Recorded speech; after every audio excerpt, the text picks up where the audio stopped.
جو ہے یہ میں نے اس کی تفصیلات پہلے ہی بتا دی کہ ایک خاتون ہمارے پاس آتی ہے کہ بالہامہ میں اس نے زمین خریدی ہے 5 کنال 4 مرلے. یہ کسی شخص سے خریدتی ہے اور 17 لاکھ اس کا فیکس جو ہے کنال کا ریٹ بن جاتا ہے. 3 سیل ڈیڈز بن جاتی ہے. اس کے عوض میں یہ خاتون جو ہے گوری پورہ میں 2 کنال زمین بھی دے دیتی ہے، یعنی 2 کنال دے کے اور 88,40,000 دے کے یہ 5 کنال 4 مرلہ زمین حاصل کرتی ہے. کچھ عرصے کے بعد شفیع چینی اس میں ایک آدمی ہے جس کا میں نے تفصیلات آپ کو بتا دی، وہ اس کے پاس جاتا ہے اور کہتا ہے کہ چونکہ عمل درآمد کرنا ہے، اپڈیٹ کرنا ہے ریکارڈز کو، تو یہ سیل ڈیڈز آپ مجھے دے دیجیے.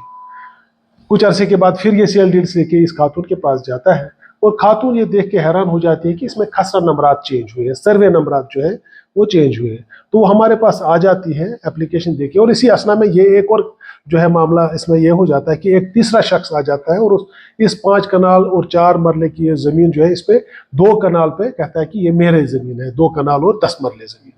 اس کا وہ کہتا ہے کہ میں نے منظور سے حاصل کی.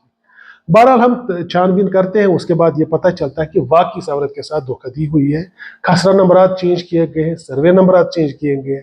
ٹیمپرنگ ہوئی ہے ریکارڈز میں، دھوکہ کر دی گئی ہے، جعلسازی کی گئی ہے. اور نصرت عزیز جو تحصیلدار وقت کی بالہامہ میں تھی اور اس کے ساتھ ایک وہ جو ہے پٹواری تھا اور باقی سب یہ لوگ ہیں، ان کے خلاف ہم نے پرچہ بھی دیا ہے. اس سے پہلے بھی اس تحصیلدار کے خلاف ایک پرچہ ہے اور جس میں 1 کنال زمین اس نے اپنے نام پہ بھی کیا ہے، وہ بھی پائے تکمیل کو ہم پہنچانے کی کوشش کر رہے ہیں اس کیس کو بھی. تو آج ہم نے جو ہے آنریبل کورٹ آف لا سے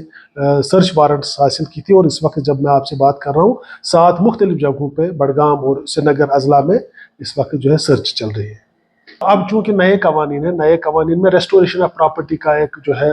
جز جو ہے اس میں شامل کیا گیا ہے کہ یعنی جو غلط طریقے سے اگر پیسہ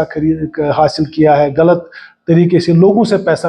حاصل کیا ہے تو وہ واپس بھی ہو سکتا ہے. اس میں ایک آج جو ہے نئے قوانین میں ایک اس کے لیے ایک مفصل طریقہ کار ہے جس میں ٹائم تو لگتا ہے لیکن ریسٹور پراپرٹی ہو جاتی ہے. حراست میں تو ابھی کسی کو نہیں لیا گیا ہے، ابھی ہم سرچ وارنٹس کر رہے ہیں، ضرورت پڑے تو پھر اب اسی حساب سے قانونی کارروائی آگے بھی ہوگی. چونکہ میں نے بتایا کہ اس میں ایک اور کیس بھی ہے، وہ بھی ہم نے پائے تکمیل تک پہنچانے کی کوشش کی ہے.